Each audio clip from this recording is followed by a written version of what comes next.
Good morning, everyone. Welcome back to our series on Montessori moments. Today, we're going to talk about a single tenet. This topic is so important that it deserves its own video. It's number 6 on our list from the 10 Commandments of Maria Montessori that's from Montessori Nature.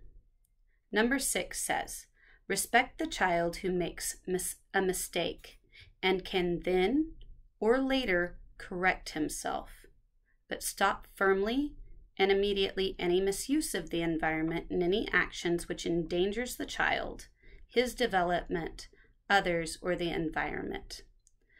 So what we are looking at for the stopping a child, that means, of course, that we don't want a child doing anything that will endanger themselves, others, or be destructive to the environment.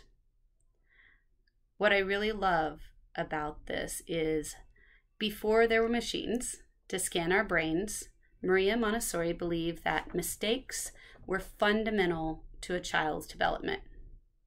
She was right. Brain scans indicate that when we do something we already know how to do or can easily master, nothing happens in the brain. On the other hand, when we make mistakes, our brains begin to fire synapsi to find out what went wrong and how to fix it. I explain this to kids like fireworks. Our brain likes mistakes so much that it shoots off fireworks inside.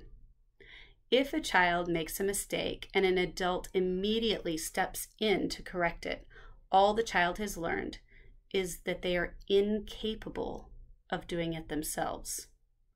The more this happens, the more the child will look to adults for help versus seeking answers and solutions on their own.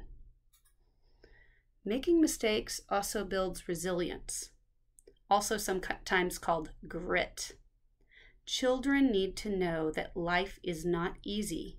There will be struggle, but they should be confident in their ability to handle these challenges.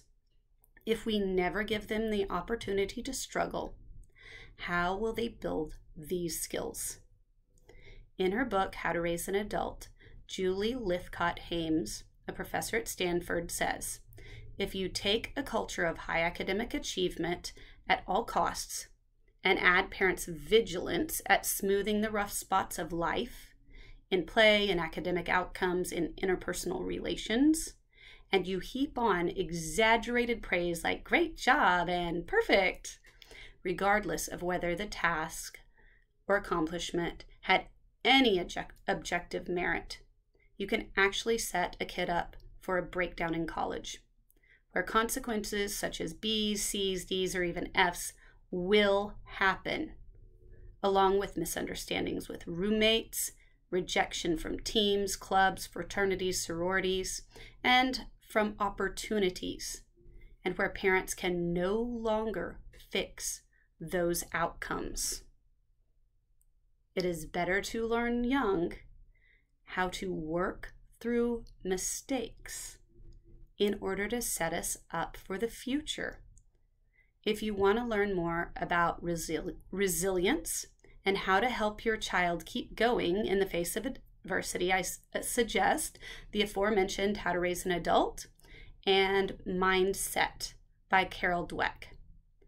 I suggest reading books to your child, such as Rosie Revere Engineer, The Most Magnificent Thing, and The Thing Lou Couldn't Do, in order to normalize failure and how to keep trying.